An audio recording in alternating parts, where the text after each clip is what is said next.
eu estava meditando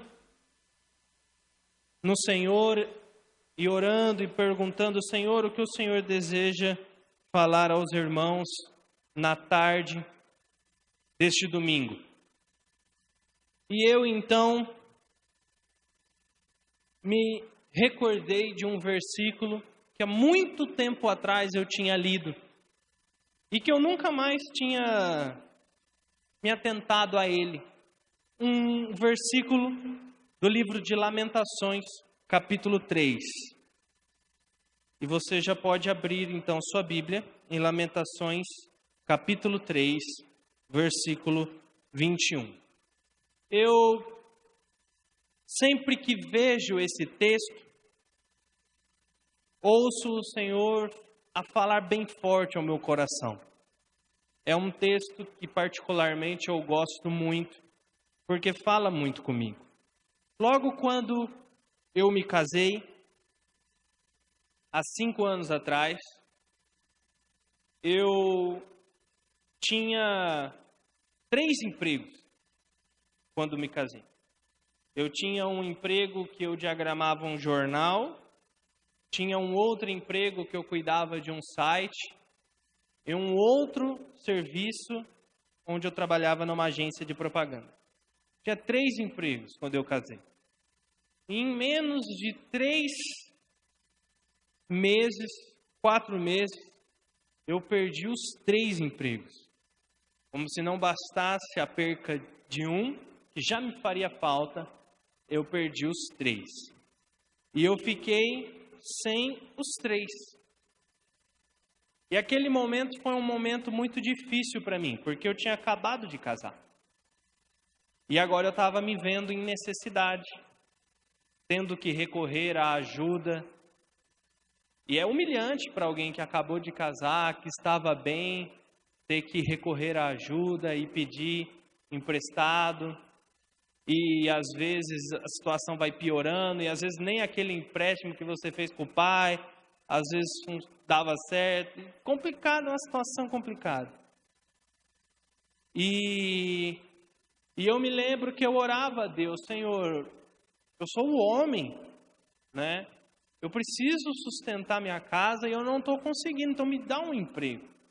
Me dá um emprego, me ajuda a sustentar minha casa. E faltava algumas coisas em casa. Faltava produtos de limpeza, faltava algumas coisinhas assim que a gente usa no dia a dia. E eu fui ao mercado. A minha esposa falou assim, vamos ao mercado.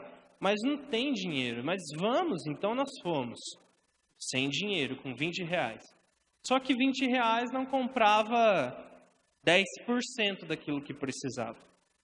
E eu, no Geoserve, olhando os produtos, já sabendo que não ia conseguir levar tudo o que precisava, uma irmã da igreja me abordou naquele momento e falou, Wesley, eu acho que eu estou te devendo um pagamento de uma parcela daquele site lá que você fez para mim, alguma coisa assim.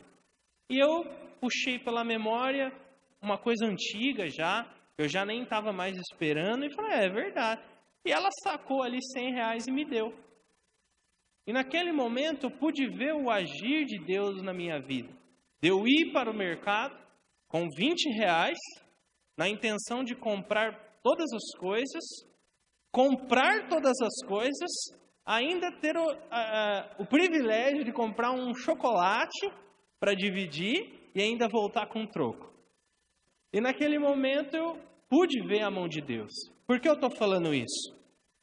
Porque como os irmãos sabem, desde que a Aline ficou grávida, as coisas sobrecarregaram um pouco para cima de mim. Ela teve os problemas, e a gente corre para lá e para cá, e vai desgastando, né? E a gente agora com o filho pequeno estava comentando com hoje, a gente não dorme mais como dormia antes.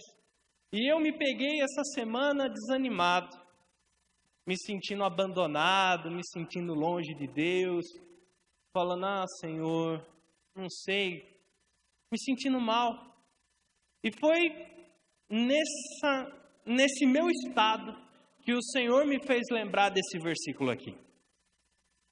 E o versículo de número 21 diz assim, quero trazer à memória o que pode me dar esperança. Quero trazer à memória o que me pode dar esperança. E quando esse versículo veio à minha mente, imediatamente eu me lembrei da minha experiência de 5 anos atrás no mercado. Me lembrei daquela experiência no mercado, desesperado, confiando apenas em Deus e sem condições, e Deus supriu. E imediatamente veio a voz do Senhor que me disse: se te supri no passado, continuarei a te suprir. Mesmo que as coisas estejam difíceis, complicadas, Deus continua a nos sustentar. E esse versículo, quero trazer à memória o que pode me dar esperança, é o versículo que eu quero compartilhar com os irmãos na mensagem de hoje. Mas eu queria ler do versículo 21 até o versículo 26 primeiro, e depois uma breve explicação acerca do livro de Lamentações, e depois iremos ler a partir do versículo 1 ainda do capítulo 3 até o versículo 20. Amém? E o versículo 21 até o 26 então diz assim: quero trazer à memória o que pode me dar esperança. E o que é que ele está trazendo à memória que pode dar esperança? Nós encontramos no versículo 22. As misericórdias do Senhor são a causa de não sermos consumidos, porque as suas misericórdias não têm fim e renovam-se a cada manhã. Grande é a tua fidelidade. A minha porção é o Senhor, diz a minha alma, portanto, esperarei nele. Bom é o Senhor para todos os que esperam nele, para a alma que o busca. Bom é aguardar a salvação do Senhor, e isso em silêncio. Amém? Abaixe a sua cabeça, vamos orar. Senhor Deus e Pai Todo-Poderoso, eu te louvo e te agradeço pela tua palavra. Peço ao teu Espírito Santo que compartilhe conosco a tua mensagem, a tua palavra. Que o Senhor, ó Deus, verdadeiramente venha falar aos nossos corações. Que saiamos daqui de forma diferente, transformados e renovados pela tua palavra. Senhor, eu te peço, em nome de Jesus, fale conosco. Que não sejam minhas palavras, porque, Senhor, minhas palavras nada podem acrescentar à vida de ninguém. Mas tuas palavras produzem vida e vida em abundância. Tuas palavras conduzem à eternidade. E é sobre essas palavras que nós depositamos a nossa fé, a nossa atenção, a nossa esperança. Para a honra e glória do teu nome, é que hoje nós estamos aqui, lendo a tua palavra, orando e te buscando, em nome de Jesus. Amém. Amém? O livro de Lamentações é uma coleção de poesias, cujo tema é o lamento, é o sofrimento, é o pranto. O livro de Lamentações também é conhecido como o livro das canções fúnebres. Das canções fúnebres. É interessante que a estrutura desse livro é uma estrutura muito bonita. Ela é formada por 5 capítulos e ela possui acrósticos em todos os capítulos. Se você pegar o alfabeto hebraico e você contar as letras, você verá que existem 22 letras no alfabeto hebraico. E quando nós olhamos para o capítulo 1, nós vemos que ele tem 22 versículos. E o capítulo 2 tem 22 versículos. E o capítulo 3, 3 vezes 22 versículos, o que seria 66 versículos. E o capítulo 4 tem 22 versículos. E o capítulo 5, 22 versículos. O que isso quer dizer? Que para cada versículo que o autor escreve, ele começa com uma letra do alfabeto. Isso é um acróstico. Isso é muito comum nos jovens apaixonados, né? Quando eles estão apaixonados pela menina ou pelo menino dos sonhos, eles escrevem o nome daquele menino no caderno e para cada letra, né, eles colocam um adjetivo, uma característica. Isso é um acróstico. O autor de Lamentações fez isso com as 22 letras do alfabeto hebraico. Seria mais ou menos em português assim. Primeiro versículo, a primeira letra, A. Amor de Deus. Segunda letra, B. Bondade de Deus. E assim vai sucessivamente. Só que no capítulo 3 ele faz isso 3 vezes. 3 vezes a letra A, 3 vezes a letra B, 3 vezes a letra C. E até o final do alfabeto hebraico. E por que foi escrito dessa forma? Primeiro, porque não deixa de ser uma poesia.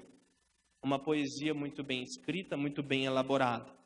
Segundo, era uma forma de se transmitir o ensino de maneira oral.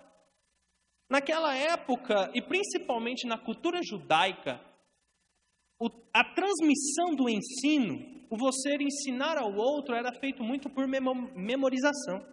Então, desde pequeno, o pequeno judeuzinho já crescia memorizando ali os versículos e as histórias e todas as coisas. Então, o fato dele ser um acróstico facilita a memorização. Essa é uma das razões, uma das curiosidades.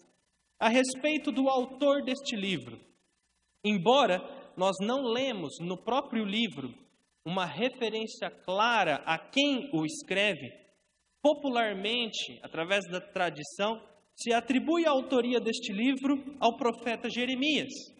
Por conta da vida de Jeremias, do tempo que Jeremias viveu, do seu ministério amplo e de todas as coincidências e circunstâncias que encaixam, e também por um versículo que se encontra em 2 Crônicas, capítulo 35, versículo 25, que diz assim: também Jeremias fez uma lamentação sobre Josias, e todos os cantores e cantoras têm falado de Josias nas suas lamentações até o dia de hoje, e as estabeleceram por costume em Israel. E eis que estão todas escritas nas lamentações. Então, popularmente, se atribui a autoria deste livro a Jeremias, e eu creio que assim seja. Embora não podemos ter 100% de certeza. Então, Lamentações é um livro de cânticos, cânticos fúnebres, cânticos de profunda tristeza, cânticos de amargura, cânticos de sofrimento. Você pode até me perguntar, nossa, mas não parece nada com o texto que nós acabamos de ler, né? Você está falando que Lamentações é um livro de sofrimento, é um livro de angústia, é um livro de tristeza. E quando pensamos em Lamentações, o primeiro versículo que nos vem à mente é justamente esse que acabamos de ler. Que devemos trazer à memória aquilo que nos dá esperança, que as misericórdias do Senhor se renovam, que se não fosse por elas seríamos consumidos. Mas, antes de ler o capítulo todo para que você possa entender, eu gostaria de apresentar aos irmãos um pequeno pano de fundo da história de Israel. A começar de Salomão. Salomão, quando morre, deixa o seu reinado para seu filho. Seu filho se chamava Roboão. E o que Roboão fez?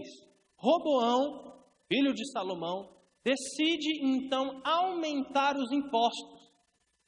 Os impostos cobrados por Salomão já não eram baixos, mas Roboão, para que melhorasse o exército e os luxos do palácio, ele decide então aumentar o imposto. E isso causa muito burburinho no meio do povo de Israel, no meio da nação. Tanto burburinho que a nação se divide. 10 tribos seguem a liderança de Jeroboão e fundam então o Reino do Norte, se separando da linhagem de Roboão. E com Roboão fica apenas a tribo de Judá e Benjamim. Com essa separação, o cenário geográfico muda. O que antes era uma nação, agora se torna 2 reinos. O Reino do Norte e o Reino do Sul.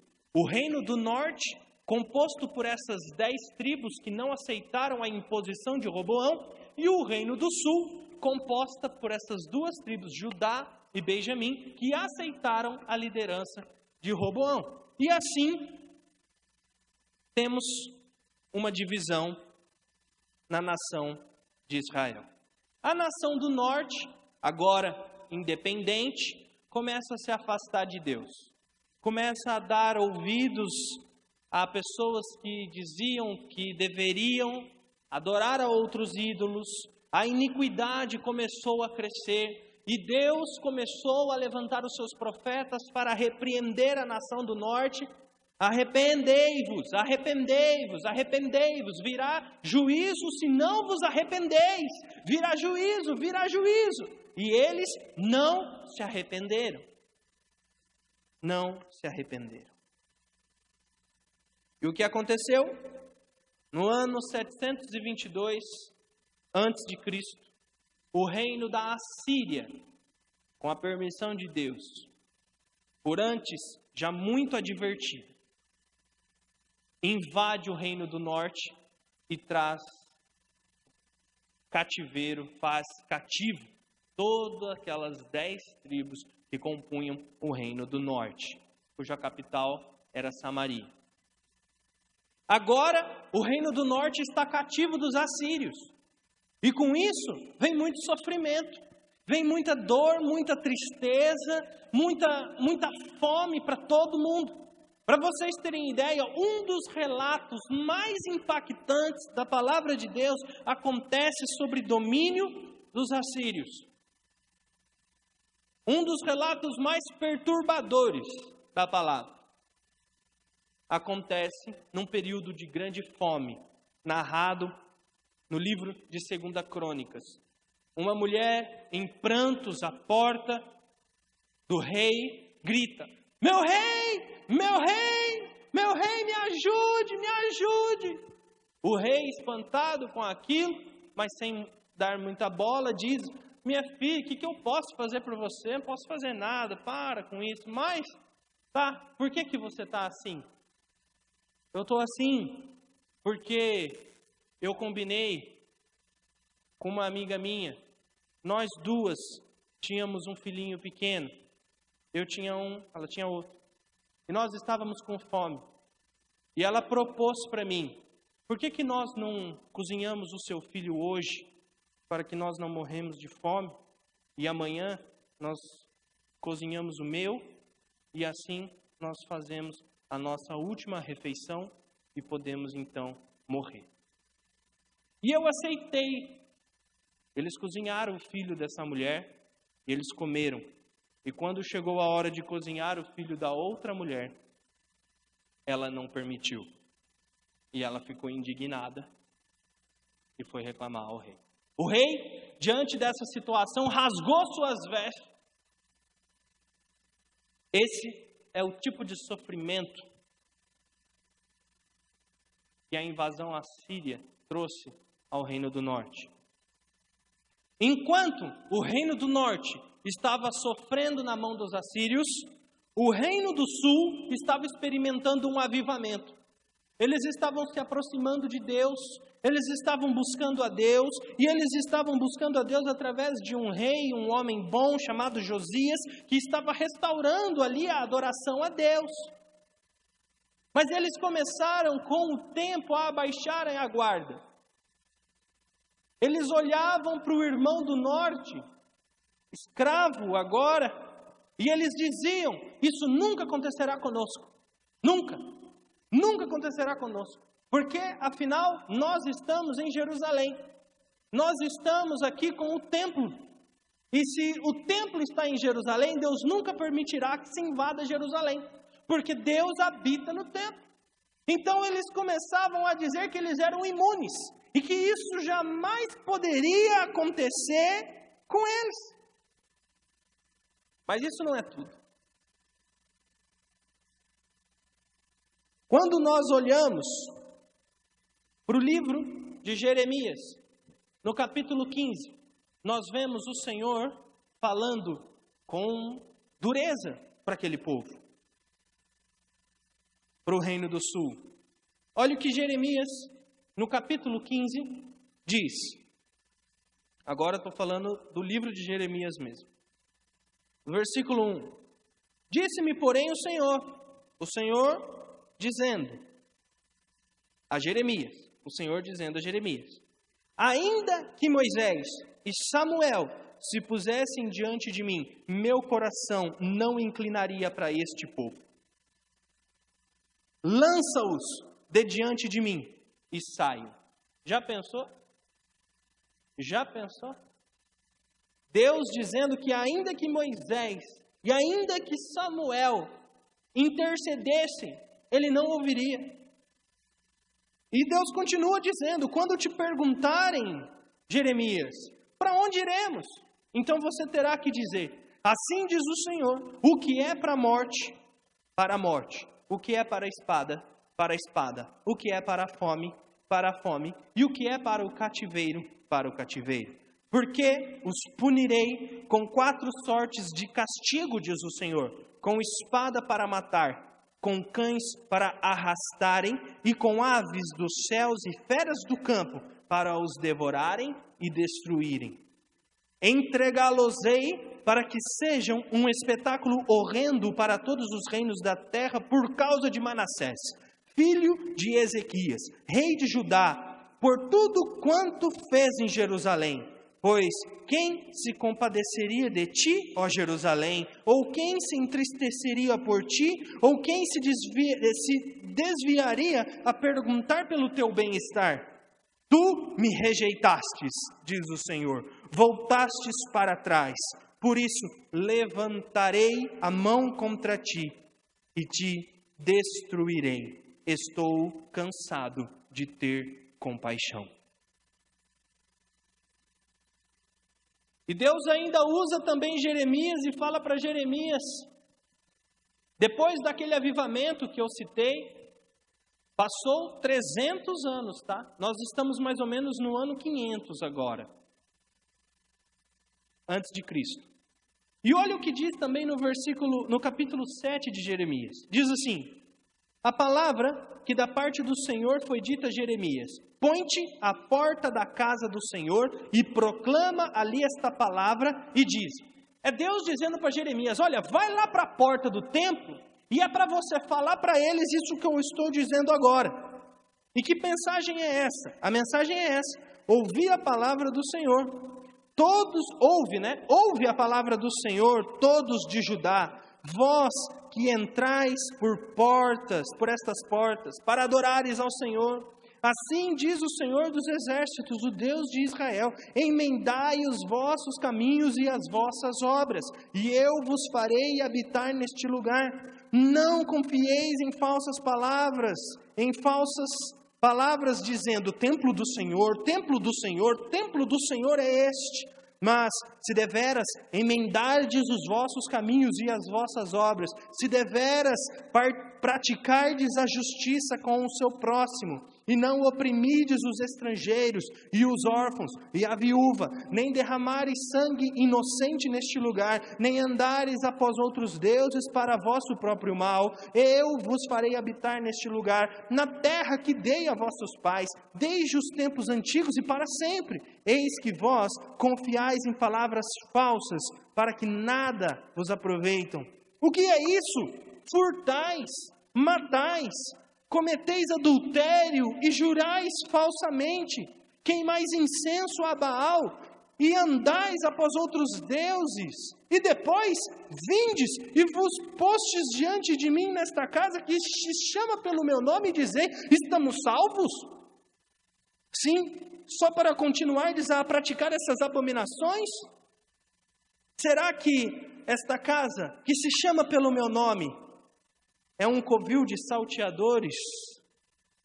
Eis que eu mesmo vi isto, diz o Senhor. O pecado começou a se multiplicar no Reino do Sul também. Os maus tratos com os estrangeiros, com os órfãos, o pecado, a idolatria, foi aumentando, e Deus foi exortando. E um dos homens que Deus mais usou para exortar esse povo foi Jeremias, que no começo até não queria, mas Deus falou, não temas. Vai lá e fala o que eu estou falando. Vai lá e fala. E Jeremias veio e falou. E você acha que ele não sofreu represália? Se sofreu.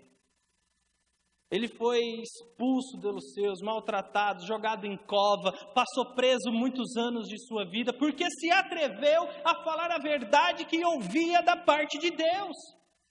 E aquele povo iníquo, mau, pecador, ainda endurecia o coração para Deus, e Deus exortava e falava: arrependei-vos, mudem de vida, parem com isso. Mas nada mudava, o pecado aumentava, e Deus permite então, agora, a invasão da Babilônia no Reino do Sul. E essa invasão é tão terrível quanto aqui aconteceu no Reino do Norte. Muita fome. Eles entraram, eles ficaram anos acampados em volta de Jerusalém. Essa invasão se ocorreu em 3 fases. A primeira fase a gente vê Daniel com Nabucodonosor na cova, na fornalha. A segunda fase a gente vê Ezequiel clamando a Deus. Agora, já no final, nós vemos Jeremias falando: Senhor, Senhor. E foi terrível. Eles entraram por Jerusalém e eles queimaram a cidade de Jerusalém.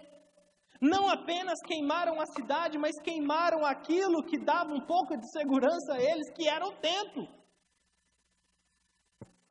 Eles ainda não entendiam que Deus não habitava em 4 paredes, mas habitava no mundo todo, né? E então, quando eles veem aquilo, eles ficam completamente desamparados, perdidos, sofrem, morrem por espada.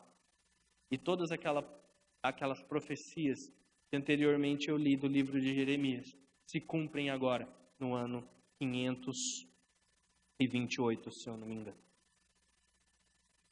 Agora sim, vamos ler agora. Agora que você sabe o contexto. Jeremias observou tudo isso. Jeremias foi o homem usado por Deus para exortar. Foi o homem que o povo rejeitou, porque não queria ouvir o que Deus tinha a dizer. Jeremias viu a destruição da sua cidade, viu a destruição do seu reino, e se entristeceu, e chorou, e lamentou. E esse livro é a lamentação desse homem que viu tudo isso. Vamos ler agora a partir do versículo 1. Eu sou o homem que viu a aflição, pela vara do furor de Deus. Ele me levou e me fez andar em trevas e não na luz. Deveras ele me envolveu contra a minha mão, de contínuo todo dia. Fez envelhecer a minha carne e a minha pele despedaçou os meus ossos. Edificou contra mim e me cercou de veneno e de dor.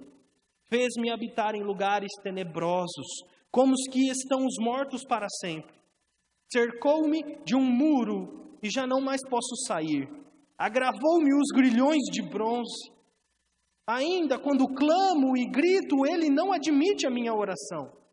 Fechou os meus caminhos com pedras lavradas, fez tortuosas as minhas veredas, fez-me como urso à espreita, um leão de emboscada. Desviou os meus caminhos e me fez em pedaços. Deixou-me assolado. Enteçou o seu arco e me pôs como alvo a flecha. Fez que me entrassem no coração as flechas de sua aljava. Fui feito objeto de escárnio para todo o meu povo e a sua nação todo o dia. Fartou-me de amarguras, saciou-me de absinto, fez-me quebrar com pedrinhas de areia os meus dentes e cobriu-me de cinza. Afastou a paz de minha alma, esqueci-me do bem. Então, disse eu, já pereceu, já morreu a minha glória, como também a minha esperança no Senhor. Lembra-te da minha aflição e do meu pranto, do absinto e do veneno. A minha alma continuamente os recorda e se abate dentro de mim. Mas quero trazer à memória o que me pode dar esperança. As misericórdias do Senhor são as causas de não sermos consumidos, porque as suas misericórdias não têm fim e renovam-se a cada manhã. Grande é a tua fidelidade, a minha porção é o Senhor, diz a minha alma, portanto esperarei nele. Bom é o Senhor para os que esperam nele, para a alma que o busca. Bom é aguardar a salvação que vem do Senhor. No meio de toda aquela tristeza, de todo aquele desânimo, de toda aquela amargura, em ver o povo destruído, em ver o povo sofrendo, em ver o povo morrendo de fome, em ver o povo sendo mortos por animais, por espada, mesmo diante de todo esse sofrimento que ele demonstra diante de Deus, porque a reclamação que nós vemos aqui não é uma reclamação de fofoca, mas é um pranto desesperado, ajoelhado provavelmente aos pés do Senhor, e dizendo: Senhor, eu não aguento mais esse sofrimento. Porém, mesmo eu não aguentando mais esse sofrimento, eu quero trazer à minha memória aquilo que me dá esperança. E o que me dá esperança é que as misericórdias do Senhor são a causa de não sermos consumidos. E eu listei aqui seis realidades encontradas por Jeremias que trazem esperança para a nossa vida. A primeira, as misericórdias do Senhor, versículo 22, como acabamos de ler. Em meio à tristeza, à dor e a lembranças, somente a lembrança de que o Senhor é misericordioso pode renovar as nossas forças. O Senhor é de fato e verdadeiramente misericordioso. E esse fato, essa verdade de que a misericórdia do Senhor, ela é a causa de não sermos completamente destruídos pelos nossos pecados, de que a misericórdia do Senhor é a causa de não sermos aniquilados pelos nossos inimigos, isso pode nos trazer esperança. Porque convenhamos, o que nós merecemos é a morte, porque constantemente pecamos e nos afastamos de Deus. Constantemente, se olharmos para a história da humanidade, ainda mais, quantas guerras, quanta morte, quanta destruição o homem já causou. Mas é pela misericórdia de Deus que ainda não fomos completamente extintos deste planeta. Outra realidade que o livro de Lamentações nos mostra, a fidelidade de Deus, versículo 23 diz: renova-se a cada manhã e grande é a tua fidelidade. Verdadeiramente grande é a fidelidade de Deus. O que acontece é que muitas vezes nós não somos fiéis. Mas Deus sempre é fiel. Sempre é fiel. É interessante que nós vemos, lá no versículo 40, que não lemos, mas no versículo 40 desse mesmo capítulo diz assim: esquadrinhemos os nossos caminhos e provemo-los e voltemos para o Senhor. De fato, a fidelidade de Deus é inegável, mas nós precisamos também ser fiéis. Esquadrinharmos o nosso coração. Senhor, o que há em mim de caminho mau? O que há em mim que está me levando à destruição? O que há em mim de que o Senhor não se agrada? Pode ser um pecado escondido, pode ser uma inimizade contra alguém, pode ser uma mágoa, uma falta de perdão, pode ser tantas coisas que nos levam à destruição e a bater com a nossa cara na parede. Devemos nos lembrar que Deus é fiel, mesmo quando somos infiéis. E Ele é fiel à sua palavra, Ele não muda. No versículo 24, nós podemos ver a intervenção de Deus. Jeremias provavelmente está se lembrando de todas as vezes que Deus interviu no meio da história. E ele diz: a minha porção é o Senhor, diz a minha alma, portanto esperarei nele. Jeremias sabia tudo que o Senhor já tinha feito pela nação. Jeremias sabia o tanto que o Senhor amava aquela nação e quanto livramento o Senhor já tinha dado àquela nação. E ele sabia que diante de toda aquela dor que ele estava vivendo, diante de todo aquele sofrimento, muito melhor era estar ainda na presença de Deus do que se revoltar e se afastar. Meus irmãos, muitas vezes nós sofremos E porque chutamos a quina da mesa, já nos afastamos de Deus. Mas, meu irmão, deixa eu lhe dizer uma coisa. Por pior que seja a situação, por mais desesperançoso que seja viver a vida, estar com Deus ainda é a melhor opção. E isso pode nos dar esperança. Versículo 25. A bondade de Deus. Versículo 25 diz: bom é o Senhor para aqueles que o esperam. Deus é bom. Quem espera no Senhor não vai encontrar outra coisa a não ser bondade. Ele é bom para a alma de quem o busca. Versículo 32 vai falar sobre a compaixão. E ele diz assim: pois, ainda que entristeça alguém, usará de compaixão segundo a grandeza das suas misericórdias. O Senhor nosso Deus, Ele é compassivo. Ele tem compaixão por aqueles que se arrependem, que se prostram, que se humilham. Ele tem compaixão. Ele vai se compadecendo de ver a nossa situação e Ele vai nos dando direção, nos dando saídas, nos dando palavras de ânimo diante de todas as situações. E Jeremias sabia quem era Deus e que o caráter de Deus não muda. Então o mesmo Deus que era, também é ainda hoje. E ele continuará esperando em Deus, e continuou, aliás, esperando em Deus. Versículo 37 nos fala do controle de Deus. Quem é aquele que diz, e assim acontece?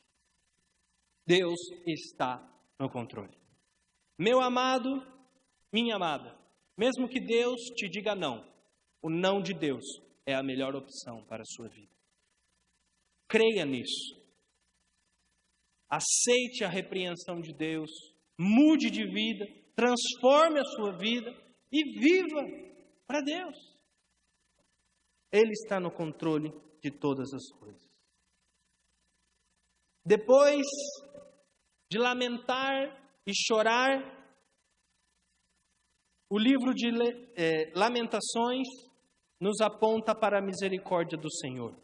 E a palavra misericórdia, graça, favor, ela é expressa de muitas maneiras na palavra de Deus, e eu separei 15 delas, mas eu vou ler de maneira bem rápida. Sobre a misericórdia de Deus, Números 14, ela é grande. Salmos 17, ela é maravilhosa.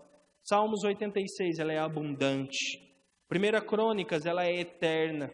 Ela se manifesta aos que temem a Deus, ela se manifesta aos que se arrependem, ela se manifesta aos que buscam a Deus, ela se manifesta ao povo de Deus, ela nos guarda, ela nos vivifica, ela nos sustenta, ela nos consola, ela é melhor que a vida.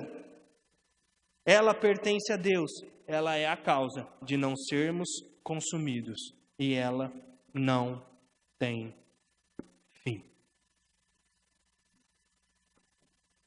Assim, as misericórdias do Senhor são para nós, hoje, aquilo que nos pode dar esperança. A misericórdia de Deus também nos foi revelada através de Jesus Cristo. Quando Deus, por amor a nós, não poupou nem ao menos o seu próprio Filho, antes o enviou para que eu e você pudéssemos ser salvos. E essa misericórdia é a razão de não sermos consumidos, de não sermos completamente aniquilados. Quero orar com você e pedir que você abaixe a sua cabeça e que você ore nesta tarde. Eu não sei quão difícil está a sua vida ou quão complicada está a sua mente. Porque tem pessoas que a vida até está tranquila, mas vive confuso, vive distante, vive preocupado, vive completamente longe. Meu irmão, quero te convidar a fazer como o autor de Lamentações fez. Diante de todo o sofrimento, de toda a sua dor, de toda a sua angústia, ele disse a Deus: Senhor, quero trazer à memória aquilo que me dá esperança. E o que me dá esperança é que o Senhor é um Deus de misericórdia. O que me dá esperança, Senhor, é que Tu enviastes Teu Filho Jesus Cristo para nos salvar. O que nos dá esperança, Senhor, é que pela Tua misericórdia nós não seremos consumidos. E o Senhor nos abençoa e nos guarda.